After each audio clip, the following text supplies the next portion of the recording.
Assalamualaikum warahmatullahi wabarakatuh, dan salam sejahtera untuk kita semua. Kembali lagi di mata pelajaran geografi. Kali ini kita akan membahas materi mengenai dinamika hidrosfer bersama saya, Nining Astuti. Yang akan kita bahas pada materi ini adalah tentang dinamika hidrosfer dan dampaknya bagi kehidupan. Oke, kita mulai dari pengertian hidrosfer. Hidrosfer berasal dari dua kata, yaitu hidros yang artinya air dan sfer yang artinya lapisan. Maka hidrosfer dapat diartikan sebagai lapisan air yang ada di planet bumi, meliputi permukaan bumi, di dalam tanah, dan di atmosfer. Nah, bagaimanakah perbandingan daratan dan lautan di permukaan bumi? Nah, 50% air tawar di dunia itu berada di 6 negara. Nah, salah satunya ada di negara kita, yaitu Indonesia. Volume air di bumi itu selalu tetap. Tetapi, mengapa kelihatannya selalu berubah-ubah atau tidak tetap? Nah, jawabannya adalah siklus hidrologi. Siklus hidrologi adalah pergerakan air laut dari lautan naik ke atmosfer sampai daratan atau tanpa ke daratan hingga kembali ke lautan. Siklus hidrologi ada 3. Yang pertama, siklus air pendek, siklus air sedang, dan siklus air panjang. Di sini kita akan membahas satu persatu. Yang pertama, siklus air pendek. Siklus air pendek dimulai dari insolansi, yaitu pemanasan matahari pada air laut. Yang kedua, air laut menguap, yaitu evaporasi, menjadi gas atau uap air. Ketiga, uap air mengalami kondensasi atau perubahan uap air menjadi titik air atau awan. Nah, selanjutnya turun hujan masih di lautan. Nah, jadi siklus pendek ini prosesnya dari mulai penguapan, turun hujan masih di lautan. Yang kedua, siklus air sedang.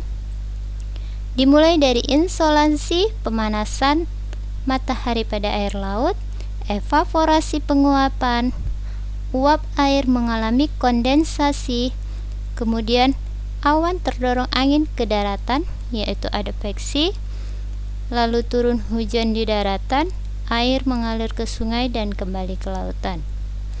Nah, yang ketiga, siklus air panjang. Sama pada siklus sebelumnya, dimulai dari insolansi, evaporasi, kondensasi, awan terdorong angin ke daratan atau pegunungan sehingga terbentuk sublimasi. Kemudian turun hujan, sebagian air meresap ke dalam tanah dan sebagian air mengalir di permukaan. Air di tanah keluar ke permukaan, mengalir ke sungai dan sampai ke laut.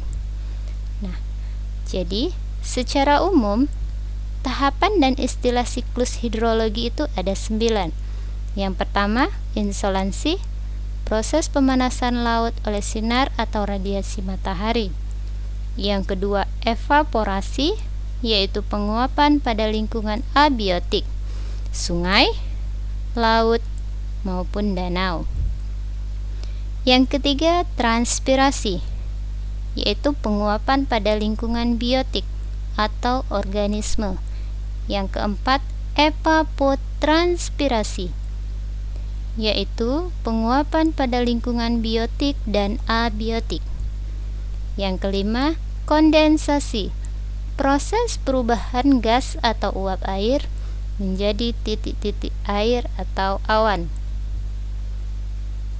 Yang keenam, ada adveksi, yaitu pergerakan awan secara horizontal atau mendatar.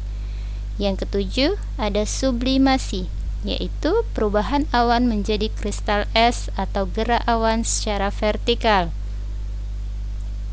Yang kedelapan, ada presipitasi, yaitu turunnya hujan dari atmosfer ke permukaan bumi. Yang kesembilan, infiltrasi, yaitu proses meresapnya air ke dalam tanah atau gerak vertikal air di dalam tanah. Yang ke-10 ada runoff, yaitu aliran air di permukaan bumi. Yang terakhir perkolasi, yaitu aliran air di bawah permukaan bumi secara mendatar atau horizontal. Terima kasih. Wassalamualaikum warahmatullahi wabarakatuh.